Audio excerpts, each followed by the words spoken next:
Hello and welcome back to Speed Bumps with Charlie Kimball. I'm your host, Charlie Kimball, and one of the things I love most about this show is hearing stories of people who face down challenges and come out stronger on the other side. And today's guest has done just that multiple times over the course of her life and career. We're joined by Aimee Kandrac, co-founder and CEO of What Friends Do, a platform that helps people come together to support loved ones during some of life's toughest moments. Aimee's journey is filled with resilience, from navigating the ups and downs of building a company to personal challenges that have inspired her to create What Friends Do in the first place. She knows firsthand the power of community and support in overcoming adversity, and today we'll be diving into her story, the challenges she's faced, and just some of the many lessons she's learned along the way. If you've ever wondered about how to turn some personal hardship into something that helps others, or if you're looking for some inspiration to push through your own challenges, today's episode is for you. Let's give a nice warm welcome to Aimee Kandrac. Thanks for joining me, Aimee. Charlie, it is a pleasure and an honor, and I am looking forward to a conversation with you as always. So I want to go all the way back to your college career, because I think where you went to college has one of the best mascots, at least the best mascot name that I'm going to attempt to not butcher, because you are a graduate of Illinois, the Fighting Illini. Did I get that? Was that close? Where are you? Who are you? And no, it's not close at all, Charlie. The Fighting Illini. Oh, yeah, that. Yeah, them. The Fighting Illini. That one. There's just too many vowels and straight lines in that. I get very confused. Someone on this podcast will respond, and I'm going to yell it, ILL, and somebody else is responding out there listening saying INI, and that's our little fight song. I love it. I say this like I've been to the sporting events, but, I went to like 3 sporting events during my college career. But you have the diploma, so that's all that really matters is I do. Like you have the diploma. And I worked there for a long time as well. So I still own orange and blue. Wow, that's two of my favorite colors. Some of my first race car branding was orange and blue, so I'm a big fan of that color combination. So in your college career, firstly, what did you study, and how did that or did that not prepare you for your work building community support for friends? Well, it's really funny you should ask this. Only in the past probably 2 or 3 years have I come to realize how beneficial my undergraduate degree really is in what I do right now. So I had a double major in sociology and history with a minor in French. I don't think I've spoken French since my summer after college graduation, and people gave me a really hard time. What are you going to do with a degree in sociology? And for years, it really wasn't until many years after I started my company that I was like, sociology, kind of exactly what I'm doing, building communities, putting people together, understanding how society works and communities like to work together. So yeah, I'm like, yay, sociology. So you take your sociology degree and your French minor and apply it. What really was the sort of genesis of What Friends Do? Well, so my first job out of college actually was at a flower shop in Hawaii. And I didn't use it much there at all. Then I moved back to the University of Illinois and was working in fundraising and development there, which was fascinating and fun, and getting to know people and understanding why people are motivated to help their communities. And while I was working full-time with 2 babies and a husband in med school, had a really, really close family loved one diagnosed with terminal brain cancer when she was 25. And wow, were devastated, but also wanted to do something. And my family and I were kind of those first level friends who were in and out of the hospital and then sharing information with the masses. And what we found as we were sharing this information was the response was always twofold. The first was, please tell the family that I love them and I'm thinking about them. And the second was, and let me know if there's anything I can do to help. And Right. People wanted something to do, right? We knew this was a terminal diagnosis. It was a very hard and sad situation. The family felt kind of isolated, didn't know what they needed. But when we could come up with ways for people to be engaged and help the family, they would. And it was an honor for them to have the opportunity to help the family with something. And then the family felt supported and cared for. And this is beyond just taking meals, right? Like, I think food Right. is great. It is the first thing people do, but that's not everyone's gift. And sometimes there are other things that are needed. So taking the dog for a walk, someone donating money to, this was quite a few years ago, and someone donated money to get Wi-Fi put into the house. So looking at things that were going to help the family, but also looking at the gifts that the friends and loved ones had and how they could best support them. So the idea was really to sort of codify community friend support for what was most effective and helpful to the people that needed it, in this case, the family, Yes. from the people who wanted to be involved with helping in their own way, right? Yes. I'm not a chef. I know you Right. love to cook. I don't as much. So food's not really my thing. But figuring out logistical support and getting kids to practices while doctor appointments are happening, that's a great way for me to help. As a driver, driving Yep. is something I'm good at. So figuring out it seems to me like you sort of took a step back through your own personal experience and went, how can we help people help each other in times of Exactly. need in the way they want and need effectively? Right. And making it easy for people to figure out how to ask and for other people to respond, because asking for help is so hard and vulnerable and awkward and overwhelming. I mean, let's just think about different time. I have so many countless times in my life when people have said, let me know if there's anything I can do. And if I'm going through something, I'm literally like, I don't even know what I'm doing in 5 minutes. I don't know what you can do to help me. Right. It's like It's those moments when you're drowning, if it's, figuratively drowning in work or stress or craziness or whatever's going on.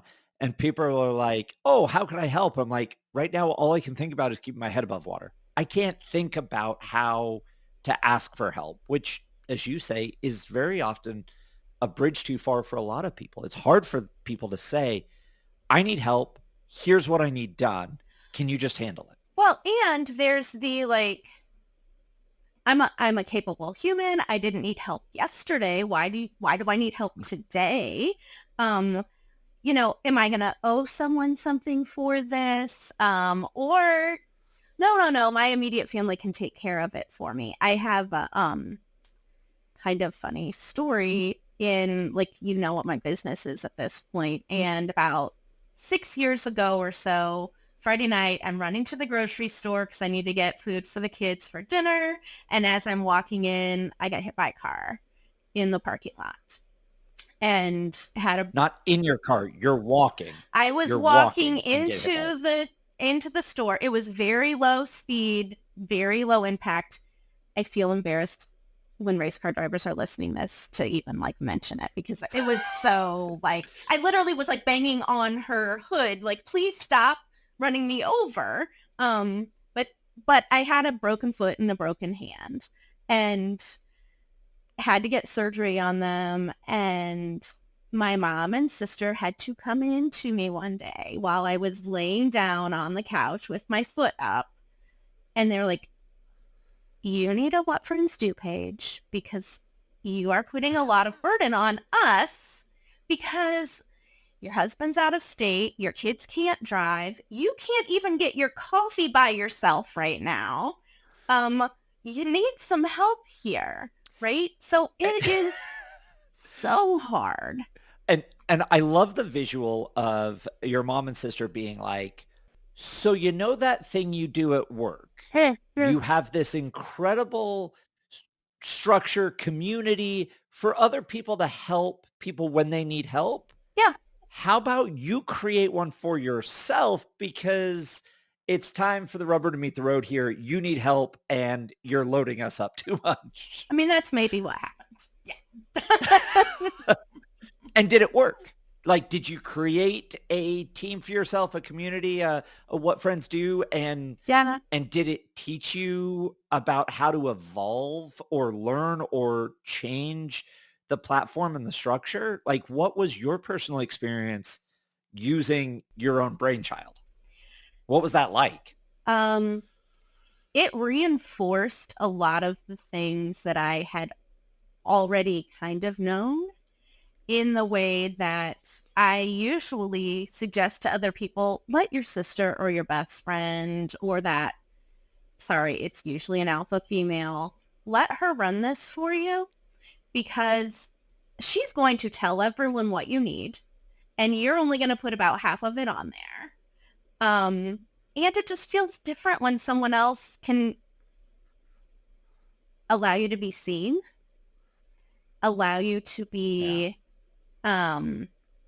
cared for, and it's humbling, and it's hard sometimes to even do that on your own.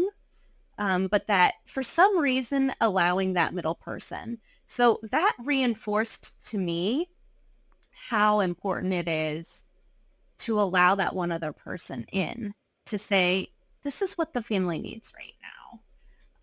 This is how you can best come in and support them. And obviously with me understanding like, okay, these are the things that I need and this is where it needs to come in. But the thing that is the most beautiful from all of this is like people step in people who you aren't always expecting.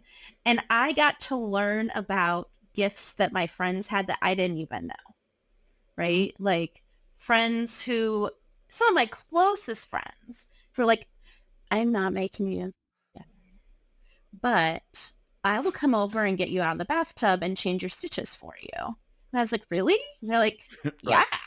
I was like, okay. So, and actually from that experience, I learned, which is now like a signature helping thing that we offer on our website. And it's a daily check-in. And I want anyone who's ever going through any life event, you need a daily check-in more than anything else, right? And that person texts you first thing in the morning to say, I'm your person for the day. Like I'm going to live Right. my life, but I'm going to check in with you this morning. Do you need me to bring you coffee? Do you have lunch scheduled? Do you need me to go pick up any prescriptions? Do you need me to run to the store? Do you have any errands I can run? Do you need me to get you to an appointment? And then checking in multiple times through the day because the day can change, right? Do you need me to come and Right. change the ice in your ice machine? Because My perspective, and the more I listen to you talk about this, and obviously the passion for it, it's pretty clear. But you look back 100 or 200 years ago, right? And you think back to it takes a village to raise children, right? And now I think as a world, we've maybe gotten a little away from relying on our village. And this is a great way to create that structure to make it easy for the village to step up, and make it in a way that people know they can be supportive, know they can be successful, and can turn around and help you in a way that they can, right? That the daily check-in, I think, is a great example of that. It's almost almost an executive assistant for the day, right? Like everything from getting you coffee to like taking you to your doctor's appointment and taking notes so you can Mhm. listen and I can, or whoever that is can transcribe. And at the end of the day can then become that clearinghouse for information dissemination, right? Like we see it all the time in crisis management, at least I do, if it's with family, if it's at work, Yeah. that there's always ends up being one sort of collector. And it's, there's one collection point and then it distributes from there. And having the structure to offer those services and create the almost the talking points, right? The outline for support, Mhm. um, makes asking for help easier. It makes it easier, and it makes it easier for the people who want to support you, right? So they can look through, we have a website, our web-based software. So someone can log in and see all of the needs that you have and match their schedule to when you need it, And so neither of you have to feel burdened by this. You can plan ahead a little bit. And I say that because there's just so much emotion around helping people and receiving help. And if you know that the person who's helping you really wants to do it, it's in their skill set, it just feels better. I remember it was a few weeks after my dad had Right. died. And I was young enough that like I was 20, so I didn't really know all of this, but I can remember a woman who we went to church with who I didn't even know very well. And I was like, why is she in our house? And she was a bookkeeper and she was coming and organizing all of the bills that had come in while my dad was in the hospital. And she's like, judgment free. I do this all the time. This is my skill set. This is what I do. They're so, and she was like, I'm so glad to have something that I can help you with, you know? So just remembering so many things.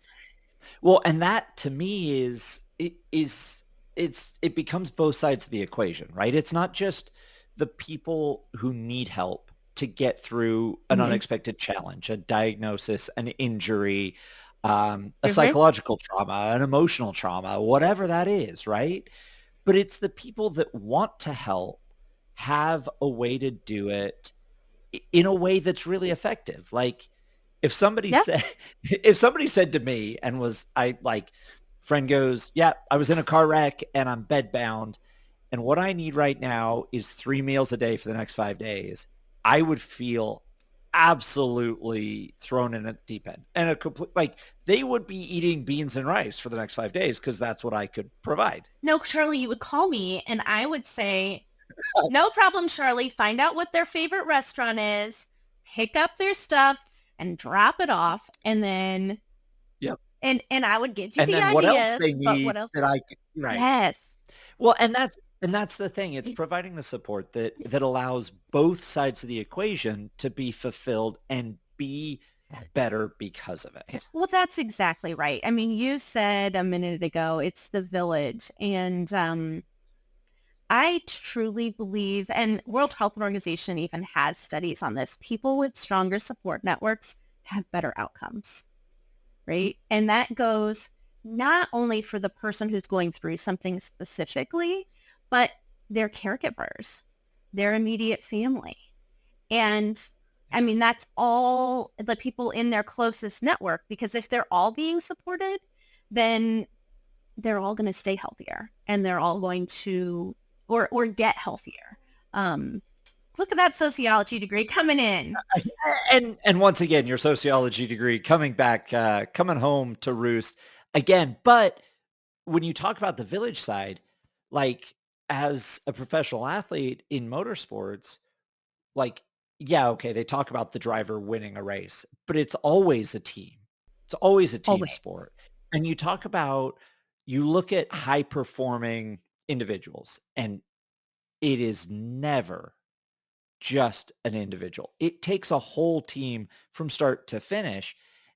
And why should we as people and as the world not think about relying on our personal teams? I mean, as a driver with diabetes, I talked for a lot of years about I had my race team, I had my healthcare team, and then I had my home team, and that was my wife, Kathleen, and my parents and my friends, the ones that kept me sane when stuff was getting crazy, the ones that kept me grounded. Yeah. And in times of need, even if you're not talking at this point now about being high performing, right? You're just talking about getting through something really hard. Right.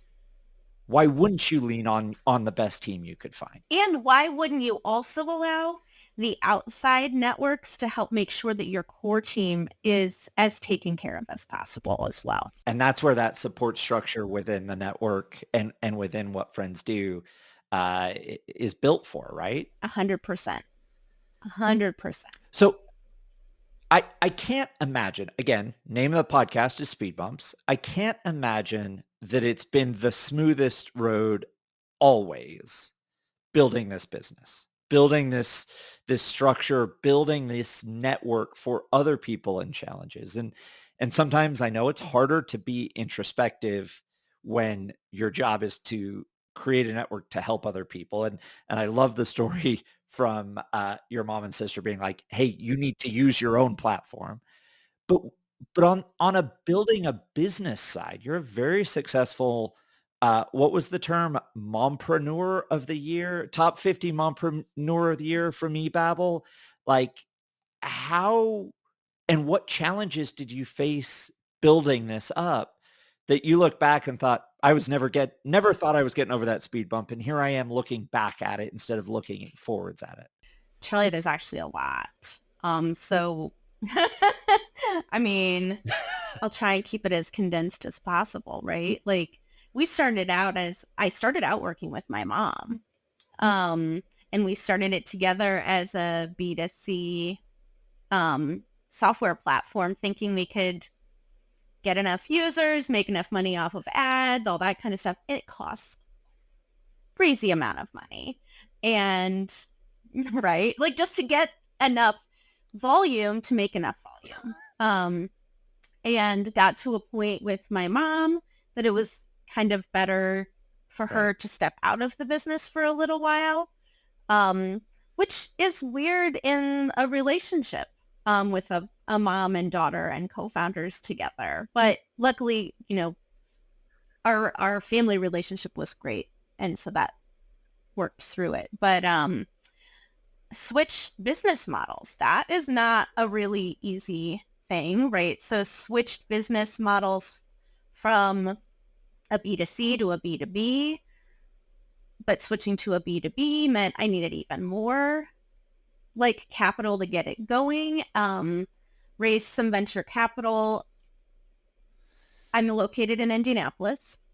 Indianapolis is really great for SaaS tech startups. It's really great for guys who are looking for venture capital. And I was the first woman to close venture capital over $500,000 in the state. And I closed it in 2016. Some of the venture groups who I pitched to had never had a female founder pitch to them before. Oh yeah. I was the first female founder many of these people had ever invested in 2016 in Indiana. I have a business that not everyone understands. And by that, I mean for a lot of decades, centuries maybe, this has been all of that village to raise your children thing is kind of thought as women's work. And I won't forget a quote that I had from a man at a venture group when I was pitching to him. And he said, "Do you think there's money and cost around taking food to people when they're sick?" And I kind of just looked at him and I was like, "You've never taken a meal to someone. And so I think I was better at it saying this than I will be right now. I'm a little less unfiltered about it now, but I was like, has your wife ever taken a meal to someone? Did she spend an hour going to the store and an hour making food and an hour dropping it off and spending time with that family? And pretend you gave that stay-at-home wife a salary, even of $25 an hour or $10 an hour. And let's just talk about then the $200 that she spent at the store and the meal she made you. And what if we could be getting just a percentage of this by getting a little bit of the affiliate revenue, enabling her to know what the family wants. Anyway. To me, I see it, if you apply it through any lens, right, within business. If you put two people that want to do business together and you make that connection and they only make that connection because of you, there are people that make there's whole industries built on finder's fees, right? And why is... Right. Well, and I'm not even finding them, right? Like, this is their own network of people who want to be there. Right. Right. But it's a facilitator fee. Yeah. You know, maybe a different vernacular, but as a facilitator, there is no question people who facilitate business are compensated. Why wouldn't you think that people who facilitate help and support and community wouldn't be compensated as well? Right. And did you get past those questions? I mean, you obviously did, right? You closed this massive round of funding, coming up on almost 10 years ago now. And the business is running and has been running for almost a decade. Yep. And how do you, when you make those points, are there light bulb moments for these investment groups that go, oh yeah, I hadn't considered that? Or do you have to just lead them piecemeal all the way through? Or I guess it's probably like life. Some people are real detail oriented and want to know every little detail to get from A to Z. And some people, you show them the right lens and they see it all at once. What was the hardest thing there for you? Well, I think the hardest thing that I had to get through my mind as I was getting started, because I didn't know anything about venture capital. Surprisingly, they didn't teach us about that in sociology. But they was learning that there's smart money, and I didn't have to take money from everyone. My core group of investors, 5 of the 7 were females. They were like, yep, done. Totally get it. This makes perfect sense. And so you go to the people who understand it. Not everybody wants to invest in you.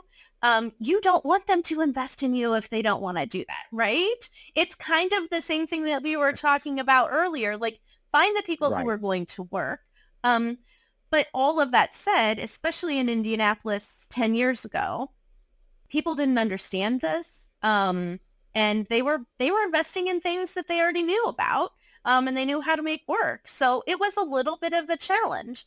And again, they weren't used to women standing up. I mean, literally one of the groups, I called a girlfriend and said, hey, what do I wear to this? Is this like, let me pitch in a pantsuit? Is this let me pitch in a really nice dress? Like, and she's like, oh, we've never had a woman pitch to us before. And here I was. So it's like, I have no idea what to wear because... Oh, no, I was... Yeah, you're the first. Yeah, right? Like, and this is the kind of thing, like, I only call my girlfriends about late at night. I'm like, what am I going to wear to this? But those are some of the speed bumps that I had, though. And then I had, investors who would ask me, do you think you can really run a company when you have little kids? And I was like, I do. And you know what? It's really fabulous because when I'm driving carpool, I've got somebody taking notes for me. And she's like, she knows all about cap tables. She knows about vesting. Like, they know all of the stuff. And so as I was driving my minivan full of middle schoolers, they would learn about business. And I felt great to be able to give them the opportunity to learn about things. So not only were you building your business, but building future businesses through your children's experience. Yeah. And it was successful, right? You came through these speed bumps. You've built this business, and it taught you a lot about handling challenges. And I did ask before we went on air to make sure I was okay to ask these questions, but you've had Yeah. a lot of personal speed bumps over the last year and a half or so. And I will point out we are friends Yeah. outside of this podcast. So I've heard some of the nuts and bolts at different times over the last year and a half or Yeah. so. Um, I'm going to let you introduce that and talk about how some of the experiences with what friends do and raising a round of funding, being the first woman to pitch to venture groups, how that what those experiences taught you about how to face the speed bumps you've had at home and in business for the last couple of years. Yeah. Thanks, Charlie. And because you're friends and we're friends, I'll do my best to keep it together, but I don't always do that. So business was great. And then shortly after the pandemic, realized that we had kind of forgotten a critical piece in a lot of our B2B marketplace, and we got cut out of the workflow in almost all of the hospital systems where we had our services. And so 2020 and 2021 were the best years ever.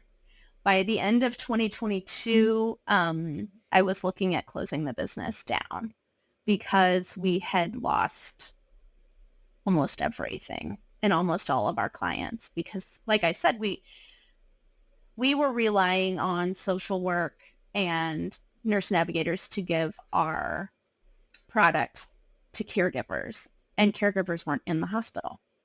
And we were a really nice to have. We were like doing great things for patient experience, but we weren't a need to have like it was in COVID. So I was in a pretty bad spot with work for a while and started a podcast that was going great.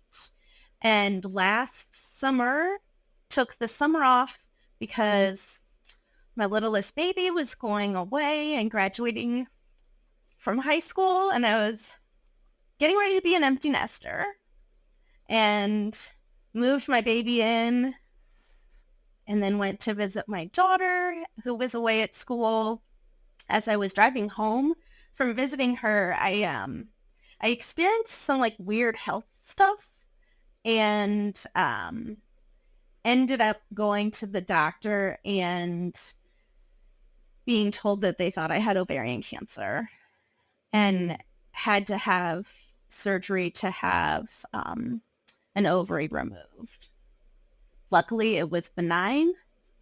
I'm great. My health is fabulous right now. But that was a really, really like sitting there waiting with the, like, we think you have cancer, right? Like, I've been helping people with this, but to have that phone call, to have to sit and wait, to have to go into surgery, to have to then still wait after surgery and recover, even though the doctor took it out and she's like, I think it looks like but you still have to wait. Over the course of that week or two, my husband of 23 years said he didn't want to be married anymore and moved out shortly after that. And we ended up having to sell our house because we were in a big house, too big for me to need to be in it on my own. So over the course of about 3.5, 4 weeks, I went empty nest, cancer, scare, divorce, and moving. So I had a couple of those quickly. Yeah. So when you talk about, and this is going to very undersell this, and I think this is going to be very hard to undersell this because you go through a global pandemic, in a space where you support people through personal health, family challenges. Right. Business hits a brick wall. Yeah. Turns out to be a big speed bump. And then you face the emotional challenge of a mother who does not have children at home full time anymore. And I mommed pretty hard, And Charlie. yeah. Driving minivans full of middle schoolers taking transcription notes of your cap raise, like, absolutely, I get the momming. And then on the drive home, you get sick, surgery, out of surgery, still waiting for results, file for divorce, in that process, move home. Like, I have read somewhere that some of the like biggest life disrupting events are getting married, getting divorced, having a child, or moving homes. So like if you instead of say having a child, but sending a child to college, you kind of hit all of those in the span of 12 months. Oh, really? In the span of like 2 months, but yeah. Okay. So compressed time frame. Yeah. And you're still sitting here. When you look back, and there has been a little, correct me when I'm wrong here, not if, but when, correct me when I'm wrong, but there's been some time and space and a little bit perspective I would expect now. When you look back at those darkest moments, what flicker of light helps you get through? And I'll let you think on that for a second, and how do you apply that in your approach to supporting through your business and through just your network of being a good person? How do you use the flickers in your hardest times to help more people going forward? Well, the first question that you asked takes no time at all for me to respond. How did I get through? It was my sister and my best friends and some friends who I don't use the word angels a lot, but they like came in who I didn't even know what their gifts were. Right. And, a neighbor who was a realtor who has become one of my closest friends and who literally held my hand through the sale of my house and then was so gentle and compassionate, helping me find a new home for my new life. And I didn't even know. I'd known her for 10 or 15 years, but we'd seen each other socially, but she wasn't like a good friend. Another good friend, like I had friends who literally came over some days and were like, we're just getting out of bed today, Aimee. Like, that's what we're doing. We're getting out of bed and this is what we're doing. Cool. And my mom and my sister, I'm just so lucky to have them because they picked up pieces that I didn't even know I dropped, right? Everything was absolutely gone and shattered. And I've already touched on one of these, and I just believe it so much. People came into my life who I'd known, and they're like, hey, my gift is organization. Can I just go through? I know you've got this 6,000 square foot house that has to get sold and on the market in the next week. Let me organize your closets for you. And I was like, what? He's like, yeah, it's no problem. I would love to do this for you. You're so like, I want to help you.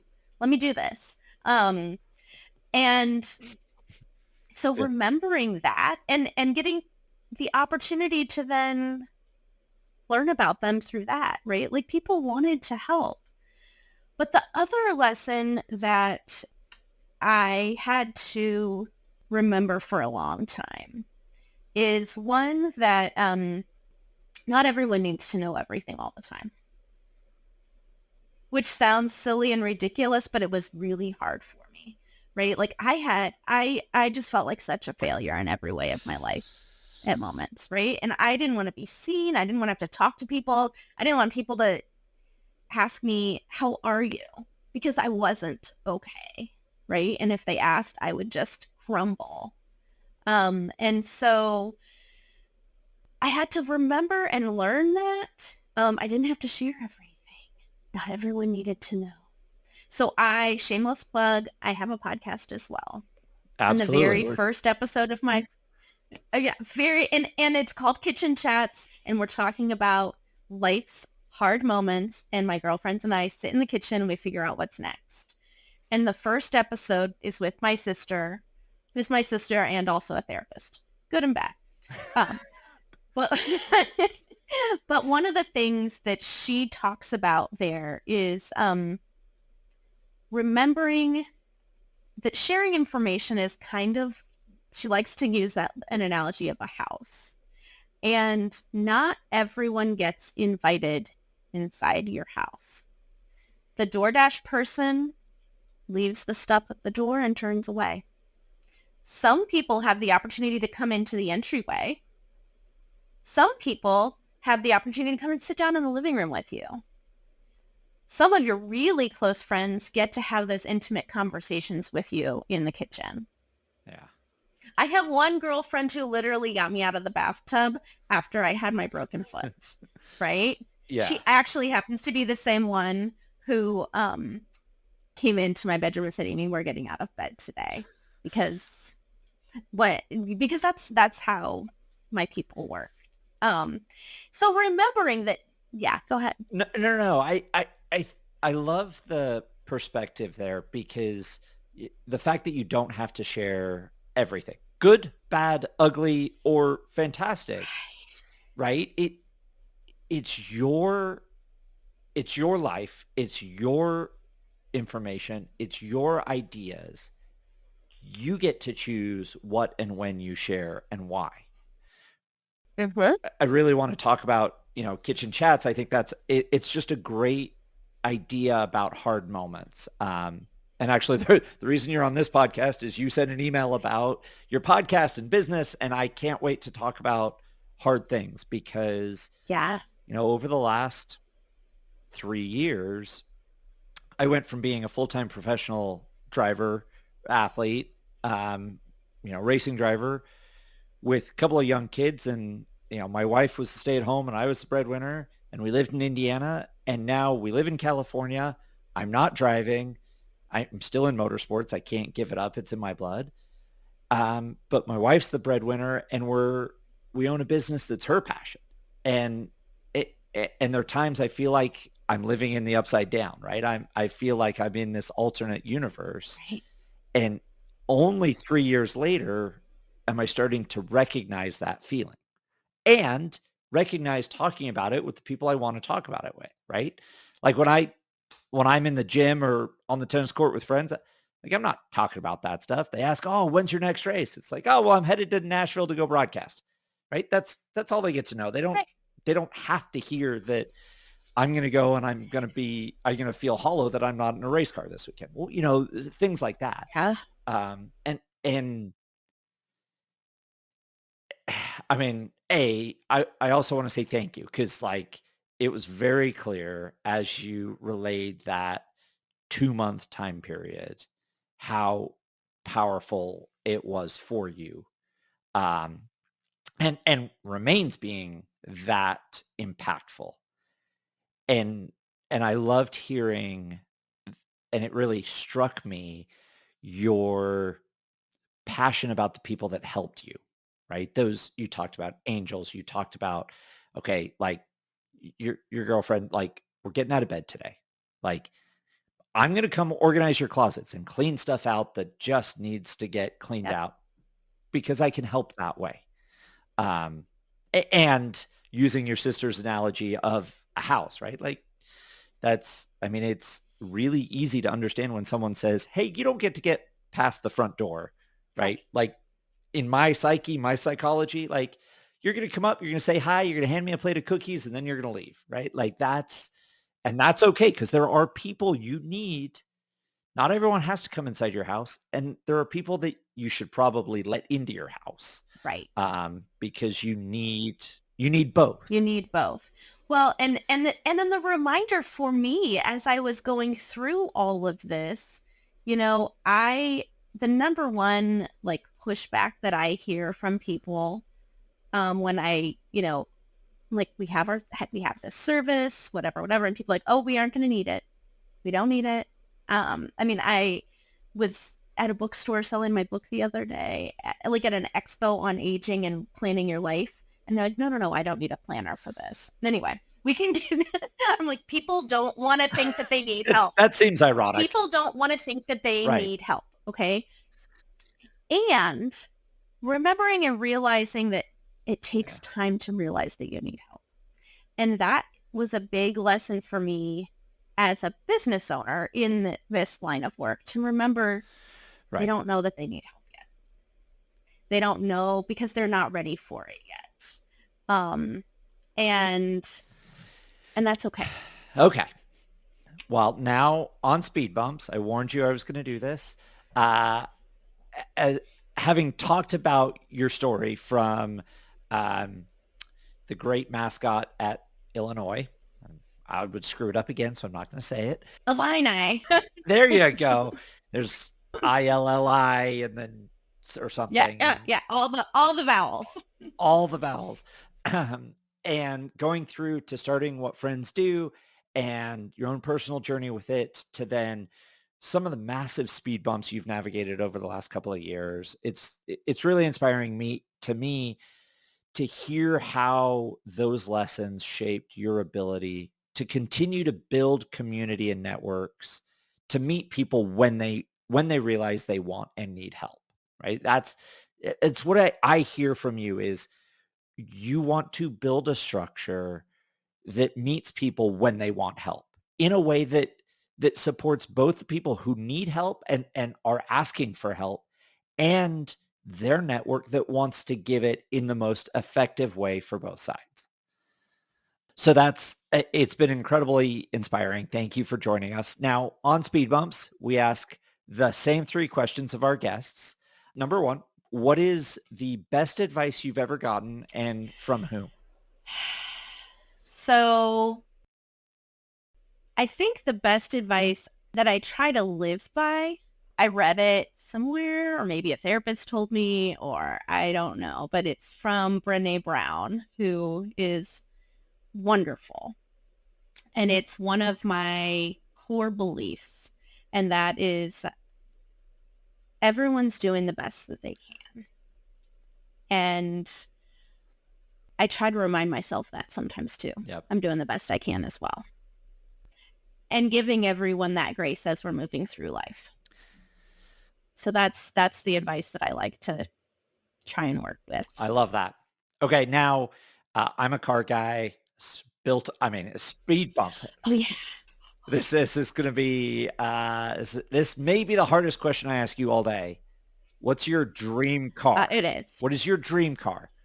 Modern supercar, muscle car, pickup truck, like something that has zero maintenance and you never have to take it in to get service. What if you could dream a car, what would it be? You know that this is like the worst question ever for me. So I think I have kind of 2. Is that allowed? Because I don't do cars that much. So I'll do it really quickly. That's so one, allowed. I want a fully plug-in BMW iX. Okay. That has like at least 500-mile range. And then when I'm living out of my car for a winter and we're skiing together, I've got a vehicle large enough for my skis and can get in and out of the snow. That's fair. Absolutely. Absolutely. Car number 2? Car number 2, I want like a 1970s MG convertible. So, funny story about an MG convertible. My mom so my parents were married in 75. Shortly after they were married, I want to say early 80s, my mom had an orange MGB with wire wheels. And it was the bane of my dad's existence because he spent hours tuning the carburetors and they were never right. And it was stolen out of their driveway. Oh, no. Literally. Yeah. Yeah. That was the plot twist there.